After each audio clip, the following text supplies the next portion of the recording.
திண்டுக்கல்லுக்கு வருவேயா, திருநெல்வேலுக்கு வருவேயா, பொட்டியுண்டு மச்சத்திலே அல்வா கிண்டி தருவேயா.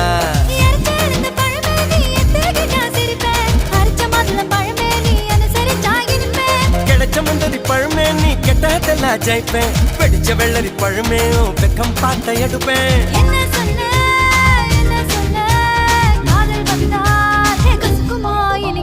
பம்பரக்கணு பச்சை மிளகா இஞ்சி மரப்பா இழக்க வச்சா